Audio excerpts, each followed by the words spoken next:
hundreds of companies have spawned out of that area. But they asked me to donate the money to that area, and so I decided to call it the Neeleman Hangar instead of the garage. So entrepreneurship is great, and it takes a lot of dedication. And people are a little bit surprised when I say this sometimes, but um, if you don't wake up every morning obsessed with what you're doing, we don't just constantly think about it in the shower or wherever you go, that you're not willing to make that really big sacrifice to start a company, then entrepreneurship may not be for you. Because people are different. There are some people that work for people and other people that create things. And so you just really need a passion. The passion, and you can't teach passion. Passion just comes from within. And so I was born in Brazil. My dad served a mission in Brazil. He was kind of not really active in the church, and not really active in the church, and met my mom, and my mom got him to come to church, and then he decided to go on a mission. And she said, "Well, I didn't want you to get that into it," but he did, and so my dad went off to Brazil for almost 3 years, 2.5 years it extended. Came home, got married, and then moved to Brazil, and he got a job as a foreign correspondent, a journalist, living in Brazil. And my older brother was born in Salt Lake, and then we went to Brazil, and I was born in São Paulo, Brazil. I lived there till I was about 5 years old, and moved back to the United States. Forgot how to speak Portuguese, which I still chide my parents about. My dad's since gone on, and my mom's still with us at 91. Grew up kind of a really undistinguished career. Really didn't do much in high school. Really didn't do much other than the ski team, which I like to ski. And really a seminal moment in my life was when I decided to serve a mission as well. Later I determined in my early 30s that I had attention deficit disorder. When my younger brother was kind of messing up, and my mom sent me this book called Driven to Distraction. And I couldn't read a book. I never read a book in high school, and I couldn't tell you one single book that I read. So I just opened the page, and it had 20 characteristics of somebody with attention deficit disorder. And I had, it was almost brought tears to my eyes, because, I kind of realized, that's what it was. And all of those 20 characteristics are negative, pretty much. Unable to be disorganized, random thoughts, causing disruption, blurting out things, sometimes, and all those things were pretty negative. But the last one was the only really positive one, and one is, and it was an unusual ability to hyperfocus, an ability to, when you find your passion, you hyper focus on that passion, and you become the best in the world at it. And so when I talk about entrepreneurship, and a lot of people who are entrepreneurs, and a lot of you probably, I couldn't have got into BYU, no way. So, maybe a lot of you have ADD and got into BYU, which is just because sheer force to be able to do so, to have that concentration. But I went on my mission, and luckily there was a hyper-focus switch that had to do with teaching the gospel and being in a part of Brazil. It was in 1978. It was it was 3 months after the revelation, giving all worthy males the priesthood. And literally, it was a time that I will never forget. Our mission was baptizing over 1,000 people a month. It was absolutely crazy. And I was leadership assistant and all that, and had just a tremendous experience in Brazil, something that I could never, ever deny. So I came back, got into college, and then was really bored stiff in college, and so I started a company just out of college, at kind of a tour operator company. I was buying tickets and doing some things, and I don't want to go into too much detail, but that company failed because the airline I was using went out of business, and that was devastating for me. And then I got a call one day from June Morris, and little things sometimes in life, little twists. I had kind of gone out of the travel business and was not interested in doing that anymore because of that failure. And then June Morris called me up, and she owned a big travel agency in Salt Lake. She said, "I want you to come work for me, and I want you to help do some some charters." And Morris Air, over a period of 10 years, I built that airline with a great team of people. Got somebody here in the audience that worked for me at Morris Air. We pioneered some interesting things at Morris Air. We were the first airline ever to have a ticket to the Australia. Having ADD, I didn't want to think about you guys. Really hard for you to understand this, but in the 1990s, you had to have an airline ticket to go to the airport. And the airline ticket, because there wasn't relational data system to keep track of all the information, it was just a flat file system. Basically, your ticket was your currency. It was like a check. If you lost that ticket, you could apply for a refund, and a year later, nobody else used your ticket. You could get one. That's how crazy it is. You could call a hotel or a rental car and get a reservation and get a confirmation of it, but you couldn't do that with the car. And so we developed the first e-ticket system. My partner that later started the reservation system company. There was a young guy at Morris Air who was just backing up the computers, and I went to him and I said, "Can you write us a reservation system that can keep track of all this stuff?" So we wrote that, and that became the first airline ticketless reservation system. When Southwest acquired Morris Air, we exported that to Southwest Airlines. They ran that for 10 years. And then Dave Evans and I founded a company that at the time was called Open Skies. Today it's called Navitaire. It's worth over $1 billion, and it does ticket reservation systems for Ryanair, for AirAsia, for Spirit, for Frontier, for Breeze, for Azul, for companies all over the world. Just because we wanted to make sure nobody didn't have those tickets. So that was interesting. So when I sold to Southwest, Herb Kelleher was a mentor of mine, and I was just so thrilled to be part of Southwest Airlines when he purchased my company. And this, there's some important lessons here. When Southwest came in and took over, it absolutely, they wanted to change everything. And I was 31 years old, and I got $25 million of Southwest Airlines stock. And I was like, wow, this is the American dream. I got $25 million of Southwest Airlines stock. And I was so miserable. I was like, I would have given the stock back just to get my company back. So I realized that money isn't everything in life. When you have your passion and your dream and you're following it and things are going well, sometimes money really isn't the motivator. But that's just a lesson that you had to learn. So I ended up signing a 5-year non-compete, which was interesting because 5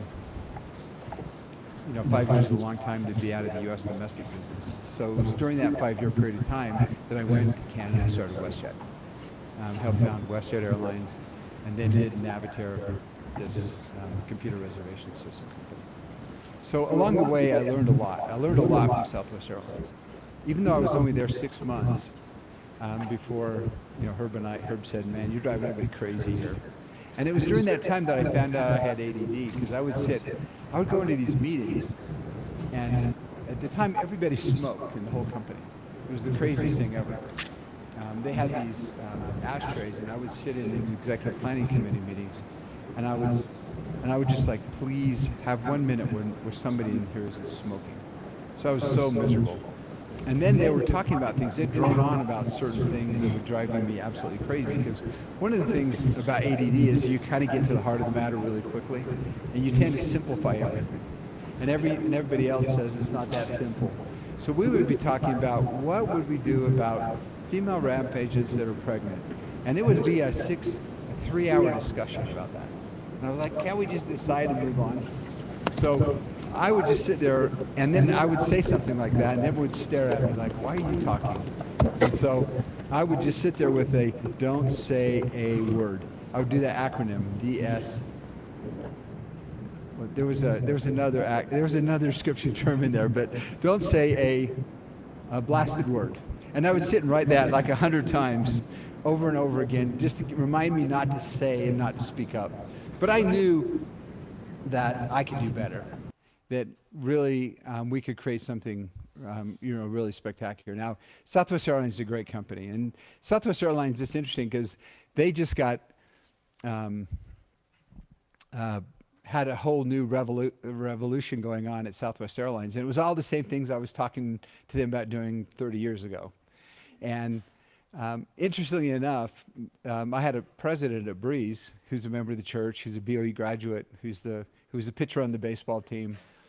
And when I reinserted myself back into Breeze, because after COVID we were losing money and we had to change a lot of things, he said, look, it's better if I just step out and let you run the company. So then when I heard that Tammy Romo was leaving at Southwest Airlines, I called up Tom Doxey and said, hey Tom, I'm going to call the headhunter and ask for you to get interviewed for the CFO at Southwest Airlines. And he said, geez, that'd be wonderful. I've got another job offer, but I'll take a look at it. And they hired him. So Tom Doxey, BOE graduate, CFO at Southwest Airlines, is doing fantastic work at Southwest. So I digress. So I knew that we could do something really special. And so I went. Now, this is an important lesson. When we were at Morris Air, we had some investors. And these investors were, make sure I don't get too detailed here, because these investors were, private equity. And private equity, be careful taking money from those guys. So they gave us $15 million the year before we sold to Southwest. And so they gave us the money. We never touched the money. We were making money. We were doing just fine. We never used the money. So when Southwest came in and offered to buy us, they were going to make 2x their investment. So they were going to make $30 million, an extra $15 million for investing for a year. So I called them up and I said, I got this deal. Southwest wants to acquire us. June Morris is going to make all this money. I'm going to get $25 million. You guys are going to double your money. And they said, we want more than that. And I said, well, how much do you think is fair? And they said, we want 2.5 times our money. And I said, okay, $42.5 million. So I called June and said, look, I'll chip in some money. You chip in some money. Let's just give these guys what they want. So they got their $42.5 million. So when my 5-year non-compete was coming to an end, I called those same guys and said, hey guys, do you guys want to invest again? And they go, with you? Anytime, any place, anywhere. And I said, it's not going to be 10 million. It's not going to be 15 million. I'm going to raise $130 million. And they said, we'll make sure it gets done. And so it was the largest investment by any startup airline at JetBlue in the history of aviation, where they just wrote the check because, they trusted me. And when JetBlue was, and I'll just touch briefly on JetBlue, but JetBlue then was a really special airline. It was tremendous. We went public at JetBlue. So we started flying in the year 2000, 9/11, which is 2001, September 11th of 2001. We were down, not me, but our CFO was down, printing the prospectus for our IPO. Like 6 months, 18 months after we started. We actually went public the next April. The closing price of our stock price was $1.7 billion, which is more than JetBlue is trading at today, or around where JetBlue is trading 25 years later. So that was what a tremendous success. I have a picture that someone sent me recently at our 25th anniversary. We just had 26th anniversary at JetBlue, where I'm holding up this profit sharing check for like $20 million, which meant that in our second year of full operation, we made $150 million profit because of the amount of calculated backwards. So it was tremendous. And but it's my history at JetBlue. I did 7 years. It was great. Then we ran into a few problems with some operational issues. The board decided that I would be chairman of the board, and I just got ticked and left. So I just said, forget about it. Now, when I went back to Brazil on my mission, when I was a little boy living in Brazil and I was a teenager visiting Brazil, I was like, wow, this is the coolest country on earth. So awesome. Beautiful beaches, great restaurants, sports clubs. It was a kind of a great life. When I went back as a missionary in the northeast of Brazil, working in the favelas, it was a completely different Brazil. And it really pissed me off, really. I was so mad that people weren't given the same opportunities. And so I always tucked back in my mind, I'm going to come back here and make a difference.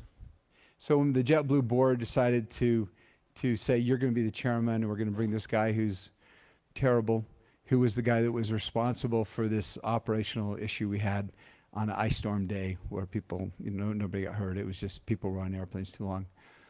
I said, goodbye, I'm going to Brazil, and I'm going to start an airline in Brazil. And Azul, sometimes, and I wrote a letter to an email to all of the people at JetBlue, and I said, I've always taught you guys it's not what happens in life, it's how you deal with it. And because the board's decided that they don't want me to be the CEO anymore, I'm going to go to Brazil and fulfill a dream that I've had since a 19-year-old boy, to start a company to change the lives of lots of people in Brazil.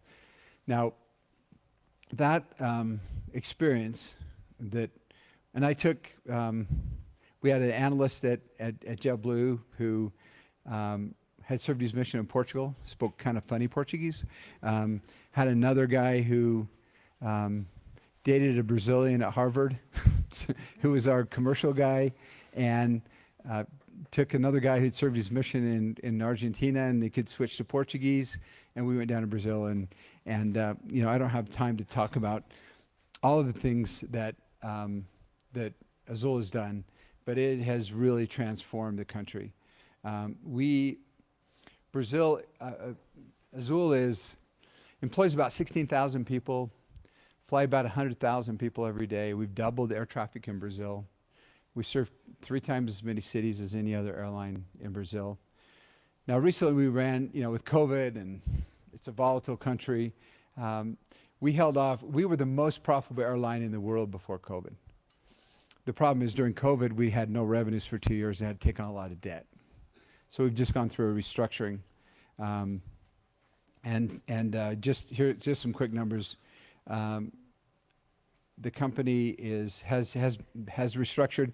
The new market cap's about $2.5 billion. We reached a market cap of $6 billion, before COVID. But now as a restructured company, we're back and we're going full force. So it's a great story, and you don't want to have to restructure ever. I've never done that before. But when currency and our interest payments that we were paying were about $80 million a year for a $6 billion value company, nothing. And that swelled to about $260 million a year. And that was because of a combination of interest rates going up, currency devaluing, taking on debt because we had no revenue and really no help from the Brazilian government. The U.S. airlines got $57 billion handed to them by the U.S. government during COVID. That would have been nice. I'll just take the rest of the time here to talk a little bit about Breeze, because I think Breeze it's a really interesting case of finding an opportunity. I think what's really important, and this is for all of you that are entrepreneurs and looking at starting businesses, you have to find something that nobody else is doing, It's easier if you can do it that way. If you want to do something everyone else is doing, you better dang well be the best at it. You better have a twist on it that is something that is very difficult to match, and very difficult. You could talk endlessly about companies that were founded here in this valley, or from door-to-door companies. My brother, who's a surgeon, founded a company that's worth $8 billion today, that's based right here called Health Equity. And so he figured out a better mousetrap to do health savings accounts. And so you have to find that thing. You have to, if I was just going to start an airline for the sake of starting an airline and just do what everyone else is doing, you're in serious trouble. JetBlue today is worth less than it was when we went public 23 years ago, is because they didn't evolve, they didn't change. And everybody copied them. I was, last Friday, I spoke at the Wings Club in New York, and there was 250 people there, aviation people. And last time I was there, I heard Ed Bastian from Delta speak. And he was talking about their product, their live TV, their free internet, and their new planes and their leather seats. And then he pointed right at me and he said, because of that guy right there. We just copied everything that he did. So if your competitors are going to copy everything that you do, and JetBlue's been around 25 years, it's a pretty good testament. I can hold that thing up here if you need. I'm just kidding. So it's a pretty good testament that, it's kind of still running on fumes, even though, they're obviously financially in a very, very difficult spot. So as I was leaving, the effort in Brazil, and in between Brazil and Breeze, I actually privatized TAP Portugal Airlines and did an amazing job. That thing was going out of business, and now it's a tremendous company. But so what was the opportunity in the U.S.? And can you make money doing it? It's not just what the opportunity is, but how can you make money? Is it profitable? This Thursday I fly to San Francisco to teach a course at Stanford graduate school, and I talk about the founding of Breeze. And one of the questions is, will it make money? And so, what is it about we could do? Is there an opportunity here? And so we studied it, and we decided that there was an opportunity. And the big opportunity was that in the United States, as airline costs have gone higher and higher, as pilot costs have gone crazy, and regional airline costs have gone crazy, and you've got pilots making $500,000, $600,000 a year. In order to justify those kinds of salaries, because the unions have a lot of leverage, then you have to go a bigger and bigger airplane, bigger and bigger. And if you go bigger and bigger, then there's a lot of communities that lose air service, or a lot of communities that will force you to go through a hub. And so there are 125 cities in the United States that have lost more than 25% of their air service over the last 10 years. So that was the opportunity. And then it was, okay, how can we obviously, if you're going to have an airline, you got to fly people. And so I was really curious and found this airplane that was made in Canada, that was purchased by Airbus. Wasn't purchased by at the time we bought it, but it's the Airbus A220. And this is the newest technological airplane that there is. If you climb on a 737 today, if you can believe this, the yoke that the pilots have has a cable that connects to the vertical stabilizer in the back. It's 1950s technology. That's the same airplane the same technology that you had. The circumference of the fuselage is the same circumference of the fuselage that the 707 had when it was launched back in the 1950s. Airbus, the A320, was 70s technology, launched in 1985. And then the 220 was launched in 2005, so it's really 2000s technology. And then the engines, and we could go on and on about engines and what's going on in that world, but we could actually have a trip cost, and this is really important, because what Spirit and Frontier, where they went wrong, is they got caught up in the bigger airplane thing as well. And they said, we're going to go bigger, bigger, bigger. We're going to stuff 240 seats in this airplane, and we're going to have the lowest seat mile cost. That's the seat cost to fly from A to B of anyone else in the industry. But United buys planes cheaper than Spirit. United buys fuel cheaper than Spirit. They just have less seats in their airplanes. So they went bigger and took the incremental seats and said, these seats are basically free for us, so we're going to use those seats to kill you and have basic economy. So we went with a smaller airplane. We went with premium seating. And so we just did something that was almost impossible to duplicate. And then we spread out really quickly. We went into, today we have over 300 routes, and we serve 80, we've announced our 86th city last week. So it's really not like an airline. It's more like a transportation system, but we don't compete. About 86% of our routes, we have no non-stop competition. Now, some of you may be thinking, well, why are you different than Allegiant? Because a lot of you fly Allegiant out of here. And there's several reasons that we're lower. We're better than Allegiant. And we're more poised to do it, to be successful. And Allegiant's done well. I mean, they just made an acquisition. But we have lower trip costs. We have about a 20% lower trip costs, which means that if they have 186 seat airplanes, we have 137 seat airplanes.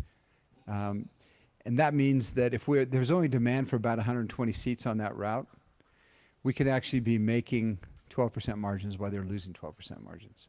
Their actual seat cost is lower, but our trip cost is lower if there's not enough demand. We have a much better brand. We have a much better offering. We have first-class seats. We have 12 first-class seats going to 16 first-class seats and then 20 first-class seats. Those seats take up about 30% more space, and we get 200, and we get twice as much for the seats. So it's really all just math.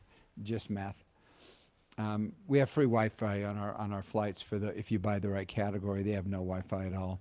And we have international, and they don't fly international. So those are just a few things that make us different. Now this is really interesting. I usually don't have notes, but I did this for my Wings Club speech last week.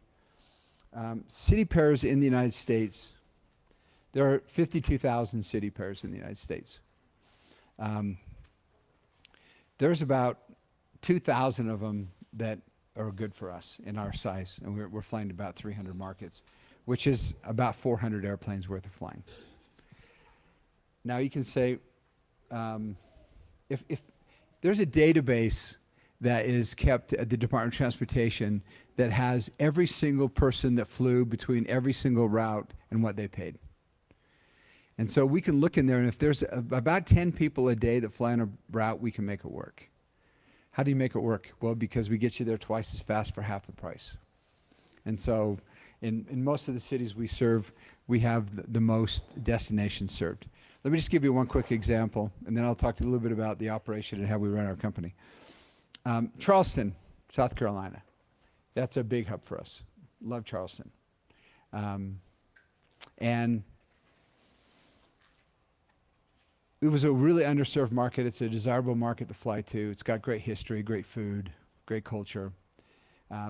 In that database that the DOT has, if you took all 28 cities that we serve today and added them all together, there was 708 people that were flying on those routes that we serve.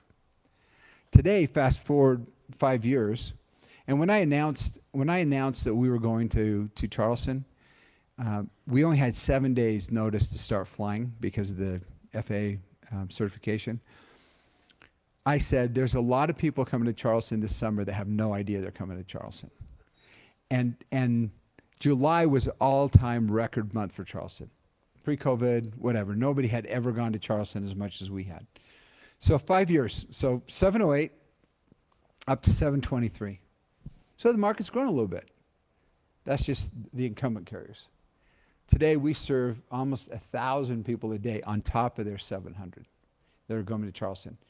So at my speech, there were all the Charleston people flew up from Charleston that were there clapping and, you know, and economic development for that city. I pour 1,000 people a day into that city that are staying in hotels, restaurants, buying real estate, getting second homes, and creates a huge economic huge economic incentive to them.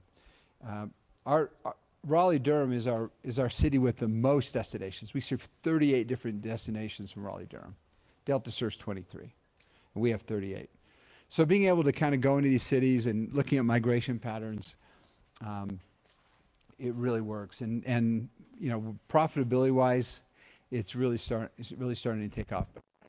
To just talk about outside the box thinking, and you know, if you and this is where you have to just kind of differentiate yourself. So I know if I have a really good airplane, if I can be the #1 airline on time. Fourth quarter, I was the #1 on time airline in the country. The first quarter last year, we were the bottom, and we went to the top. I know that if I don't cancel your flight, even if I get you there hours late or get you there the next day, I get you there. We went, the middle of last year, 6 months, we had 50,000 flights without a single cancellation. So that takes a lot of focus, a lot of spare planes, a lot of spare parts, a lot of spare everything. I know if I do that, then you're going to come back and fly me again.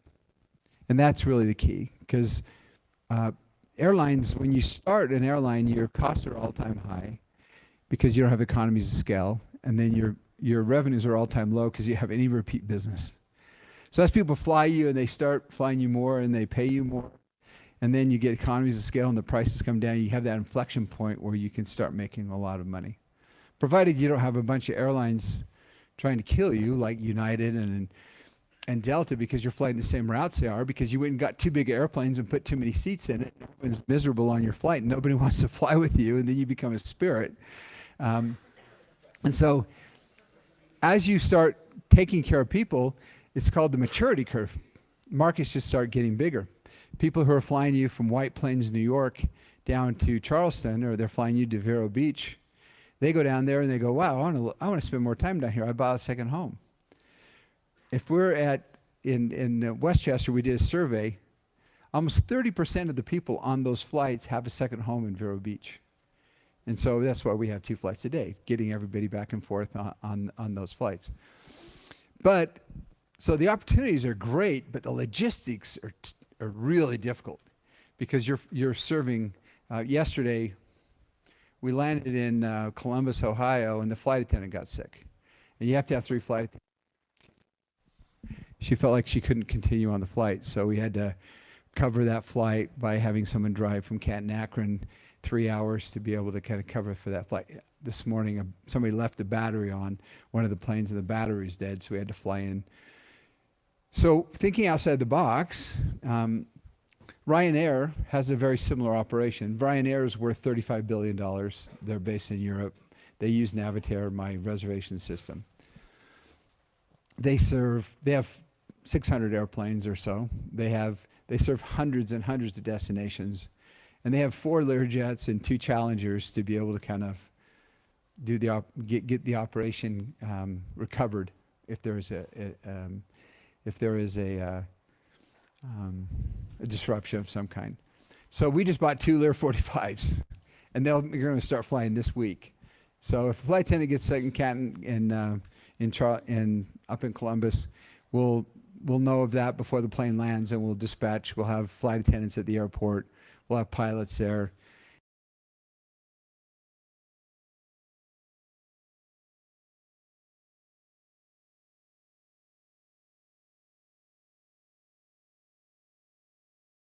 Small mechanical delay. I can't fly this plane with this issue.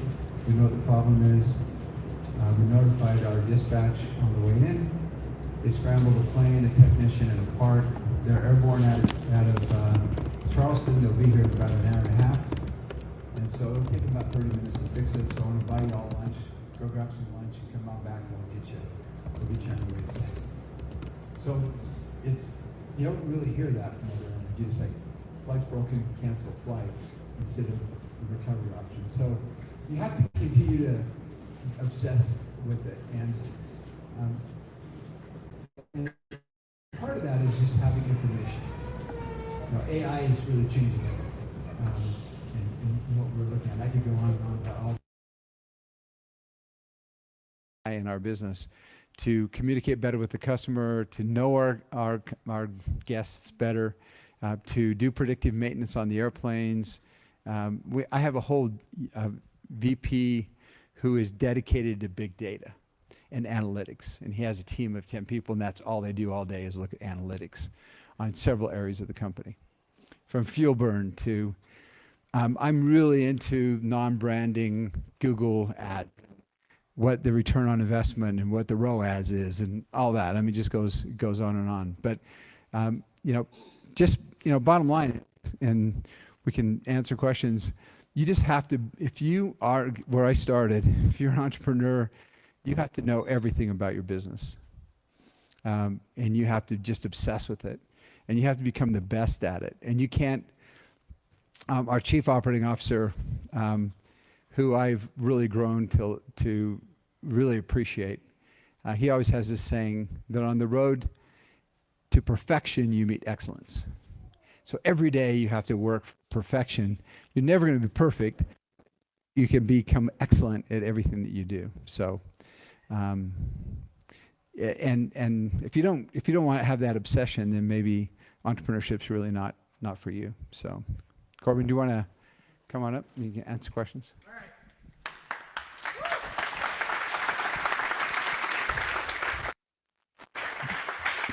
Corbin and I went to the same high school, 10 years apart. Any Bengals in the room?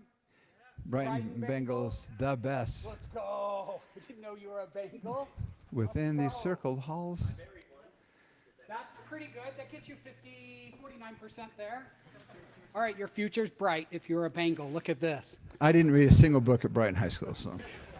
But I am in the Hall of Fame. You are? Yeah. Well, I was. I heard I was, unless I got rid of it. Back then, we had Cliff Notes. You know what Cliff Notes are? Yep. Cliff Notes got me through high school. Kind of like AI today, I guess. Probably. ChatGPT. Today, my lesson in class, you've been in my classroom multiple times, but today our lesson is on failure. Before we turn it over to them, and get ready, all the Q&A is going to come from you guys, but before we go there, just talk about failure throughout your life and career. How big of a role did it play in you being at the top of your 6th airline?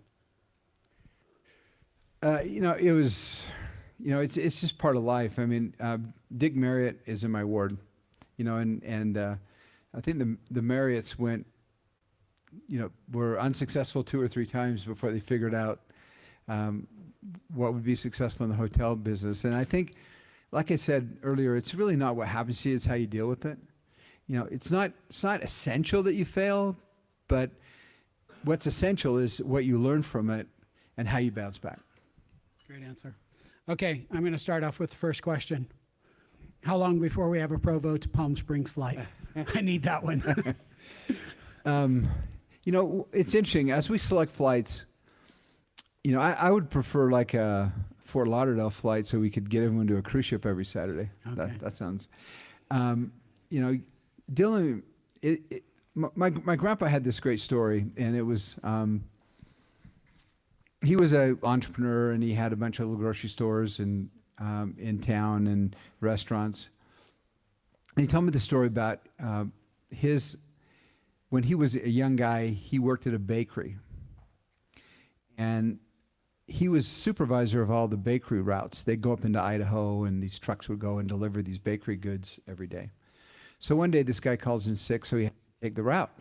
So he starts driving up, and he goes into the first store, and he said, "Hey, did you sell all the chocolate cakes?" And the guy said, "Oh, you have chocolate cakes? Oh, yeah, bring some in. We'd love to have some chocolate cakes." And this story repeated itself during the whole day, and halfway through, he ran out of chocolate cakes. Just move your hand up. That's the antenna. Okay.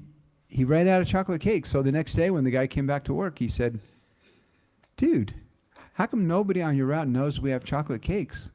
And the driver said, "I hate chocolate cake."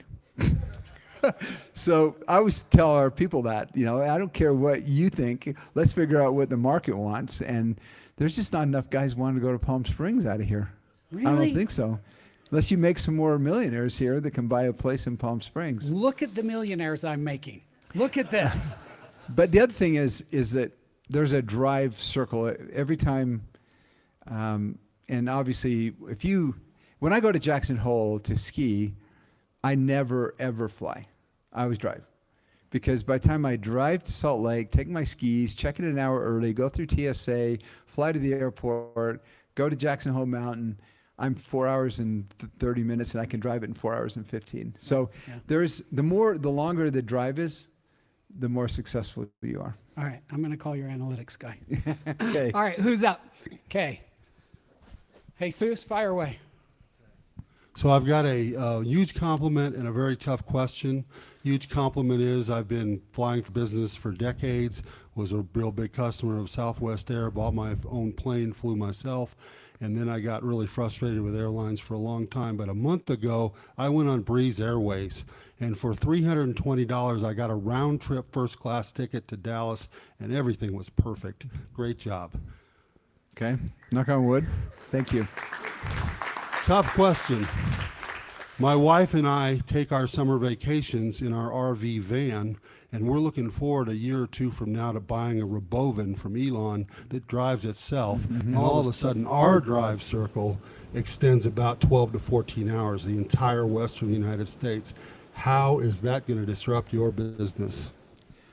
Yeah, it could for sure. I don't know what Elon's going to charge for that. We still charge $329. Thanks for going first class. But I think there's always going to be room for what we're doing. There's a lot of things that are going to disrupt a lot of what we're doing, and I think we all have to be aware of the self-drive. I have a Tesla parked outside, and I with my ADD, I let it drive me for a little while, and then I grabbed the wheel like I can't stand it any longer. And so I think the key is really adapt. You have to be adaptable, and you have to read trends in advance. The premium trend that we saw of putting first class in our airplanes, JetBlue's decided now, oh, geez, we got a first class. It's going to take them 2 years, 3 years to kind of react. And so you have to kind of be ahead of the curve. And it's a very good question, and that's something we'll definitely keep an eye on. David, have you ever enjoyed True Fruit? I love True, especially the raspberries with the dark chocolate. All right. Well, this is Taz, the founder of True Fruit. He's got a question for you. My grandkids still have a lot of footage. I just had my 38th grandchild last week, by the way. So, Hey, congrats. Anybody follow Ballerina Farm? Yeah. That's my son, daughter-in-law. So, went and saw the baby yesterday. Fun. I'm a big believer in your airlines, so much so that I'm an investor. Okay. So I have two questions, somewhat unrelated. We're about the same age. I know how my body feels and my mind feels. You got to be feeling some of the same things. Maybe not. Maybe you're more energetic than I am. So succession plan, I'm interested in that. And then unrelated to that, your thoughts about Boom Supersonic? Yeah, so succession planning is obviously important, and I've got a great CXO team. Got a couple guys that could absolutely take over from me, and I think that's really critical, important. But as a side note, I was have you seen that scale where you grab the cord and hold on to it?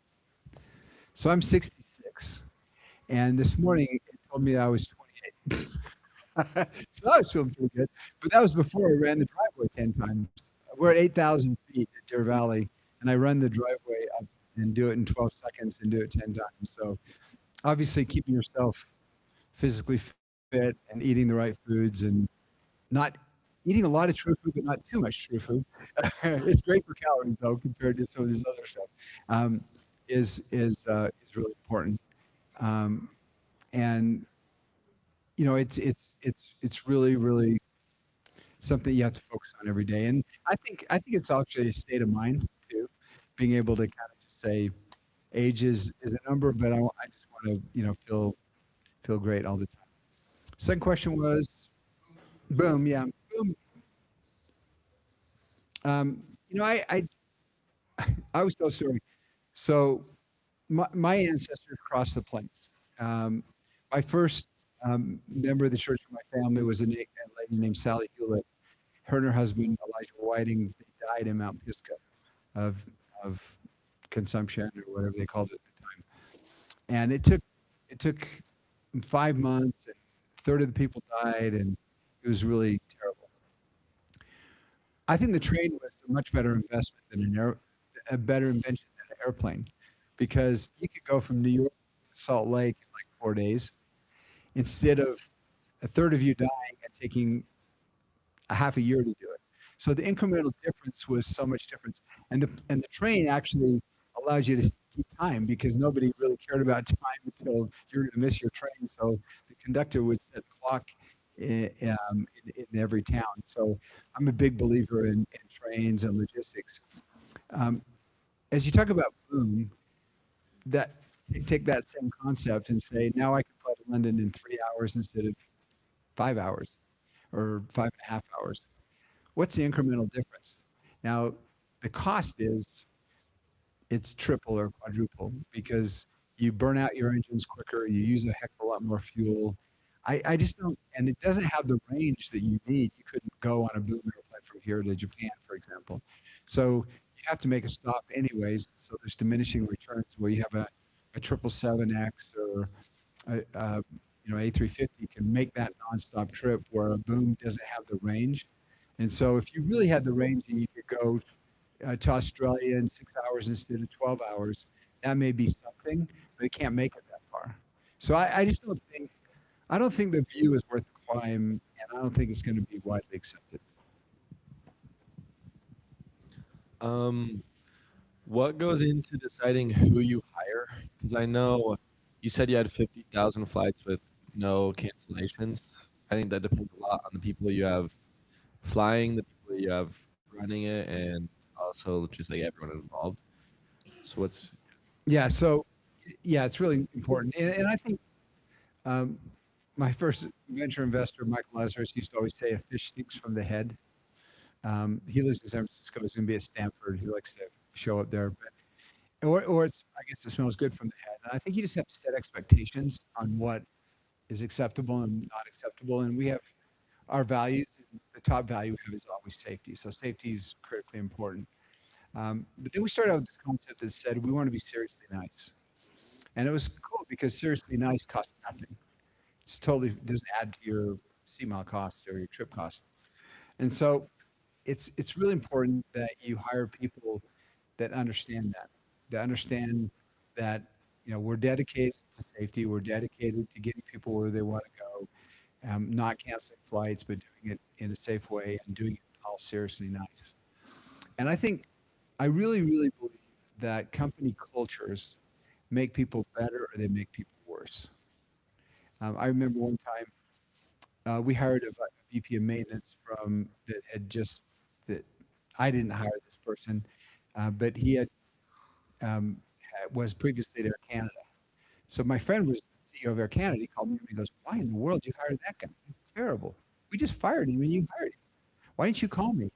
Ah, geez, sorry. The guy had already started. I wasn't going to walk down to his office and say you're fired. So I said, let's give him a chance. The guy went on to be great. And I told my friend, your company culture must be terrible because it makes people worse, and ours is better because it makes people better. So I think creating that company culture where it's respectful, it's focused, it's on that road to perfection, and I think if you mishire somebody, then they have an opportunity to get better, and if not, you have to make those changes. Yes. So my dad is super ADHD. I am as well, and it's very inspiring. Congratulations. Thank you. I love it. I think it's Yeah. great. I'm trying to find other people that think that too. But my thought is when you're in such a collaborative industry where you have to work with a lot of other people, and obviously you want to respect their opinions, like that little writing trick you did.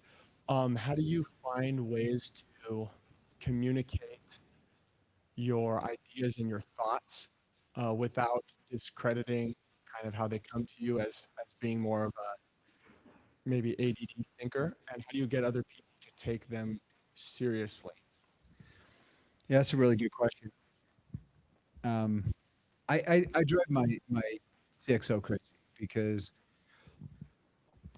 first of all, you have to make sure you surround yourself people that can complement your deficiencies, and you have to then create a culture of pushback where people can say that's the craziest thing I've ever heard, and you can say, well, let's look at the facts and data. Let's give it a try. Let's make sure, because for every 10 ideas you come up with, two are harebrained, crazy ideas that can't be proven out. So I think you just surround yourself with those people, let them know, because if I had a dollar every time somebody said, David, it's not that simple. It's like, why not? It's this, and this. Prove to me why it isn't. And then they have to try and prove it. And sometimes, like, yeah, you're right. It won't work. Like when we started flying, we were going to hire flight attendants that were college interns we'd pay for their tuition. It was a really stupid idea, right? It never really worked out because then we had to have housing and it was dumb. And that was an idea that didn't prove out. But there's 8 others that are. So I think it's getting people that can trust you, that you have some success with, that understand what your strengths are, what your differences are, and being able to just hash it out using facts and data. That's how we do it. Yes. Yeah. Thank you for your time today. Loved hearing you. As I hear you speak, there's a lack of, I guess, pride. I can just hear it. Like you're you're a humble person. I feel like. You have to be in this business. Yeah. Fuel just went up like 50 cents overnight, No good. which is added 70 million to our cost. But that $39 fare may be 49. Yes, go ahead. We'll pay it. Yeah, just hearing you speak today, and being someone who's scaled companies and been a part of really big companies, we hear the phrase "always be the dumbest guy in the room." How do you continue to stay humble and learn when you've obviously done such big things in your life? I guess I don't know what that means, but I guess it was because you always ask questions. It's interesting because we have an engine from Pratt and Whitney, and for me, my kind of superpower is just curiosity. When I get hyper focused, ask a million questions, and then just kind of build those building blocks in your brain. And and it has to do with engines that are already being removed. There was an issue where the fuel nozzles were clogging, and it was creating an uneven burn rate in our combustors, and the combustors were driving them off. And all we had to do is change the fuel nozzles, and we were extending the engines and saving us $10 million this year. So I became a world expert on Pratt and Whitney engines, so much so that the engineers of Pratt and Whitney called and said, "How did you figure that out?" And I explained it to them. So it's just, I don't know if being the dumbest in the room means you just ask the most amount of questions. But if you're the smartest in the room, you just got to be really careful and maybe act like the dumbest and be humble and make sure that you have a collaborative effort because you can't do everything yourself. You need a team of people to execute on the vision that you have. Dave, Your hand's over the antenna. Just put your hand up higher. like this? Yeah, like that. Okay, there we go. Thank you very much. Learned that from Corbin. It was a good, quick learner. For me, your story is extra special for many reasons. I started a private jet charter company that I run today. Started it back home in South Africa. We were doing pretty well. I decided, okay, now I'm going to go to the US and do amazing things. And they have not been so amazing since getting here. Now with I working on mobility startup for high frequency commuters, for people that commute on a daily basis, and we're pretty excited about that. But I guess 2 questions that I've been battling in my mind is transportation is the background is very heavy. There's a lot of moving parts in the background. And 25 years ago when you started, what things would you have done differently to mitigate some of those very difficult heavy lifting challenges that are in transportation? And when do you know what proof more before you raise? Do you just go ahead and raise, or do you prove a little bit so that you get a better raise? And lastly, can I take a picture with you? Oh, sure, sure. Anyone, it's funny because the flight attendants always want pictures and the pilots are too cool to ask. So that's kind of funny. But yeah, so I mean, technology's changed so much. Technology is at the heart of everything airlines do. It really is. Technology is, that's why I started a technology company. That's why we have a crack team of 40 programmers today that are all using AI. They're all using Claude. They're programming like crazy. We're building our own systems internally. When I started JetBlue, I said it was a customer service company that just happens to fly airplanes.